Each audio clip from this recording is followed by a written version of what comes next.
In those days, we shopped at Bloomingdale's and Macy's, but that was our life. That was our lifestyle. When you really get down to the nitty-gritty, when you really have to save money because you really don't have a choice, then you really realize all the money that you've wasted in your life. You don't realize the things that you have until you don't have them, and the things you really don't need.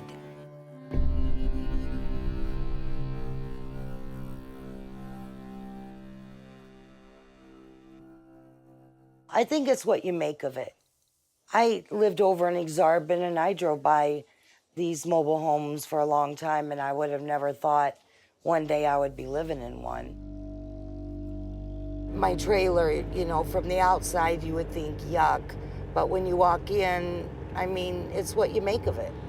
You know, I mean, you could make anything as good as you want it to be.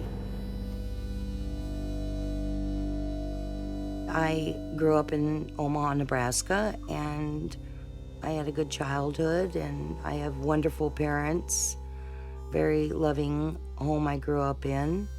Lived in Dallas 15 years, and I was real yuppie, you know, probably pretty plastic, snotty. Moved back to Omaha and had a couple challenges.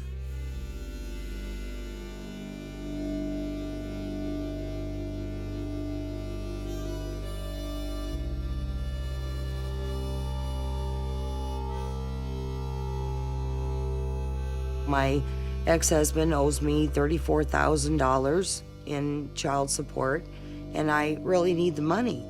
If he would have just paid a little bit, even if he would have sent anything, you know, maybe we would have been able to pay our bills all along. I don't know. Last year, my daughter had a baby, and so this last year has been a real challenge. Financially for us. Our schedule just changes all the time with the kids, and with being a single mom, it's just hard.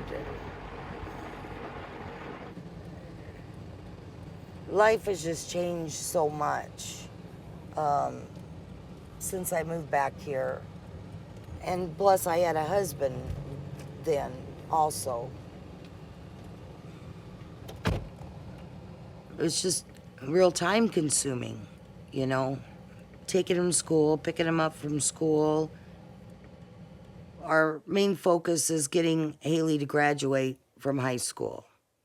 Her education is everything right now so that she can go on and build a life for her and her baby. From 8 all the way to 4, 5, I go to school, and then 5 to 11, I go to work. Saturdays I work all day. It's very different, but it is what it is. I make the best out of it, just like my mom does. And I love them. It's been a lot of reasons that I've had to reach out and get help.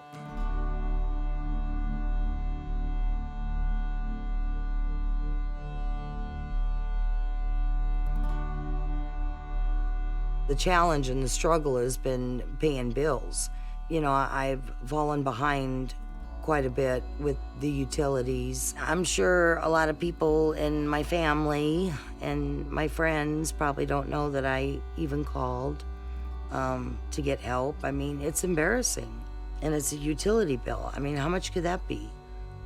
It happens. You know, it happens to more people than a lot of people know. I think it's wonderful that they have a program like that that can help people, because anything's possible. You don't know what's gonna come into your life.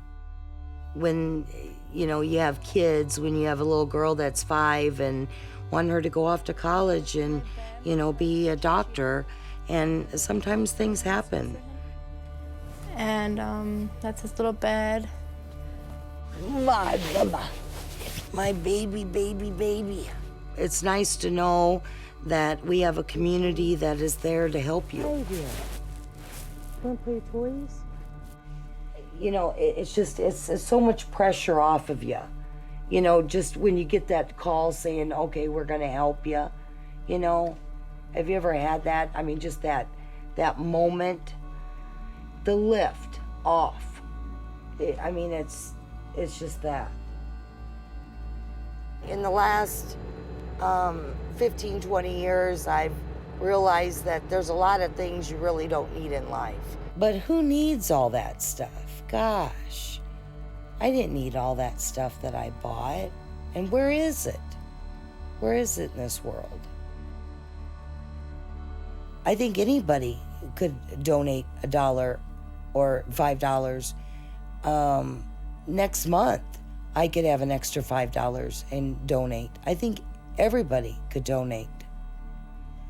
Because there's going to be some time in everybody's life that they're going to need help from somebody. This is your community. These are your people. This is where you live.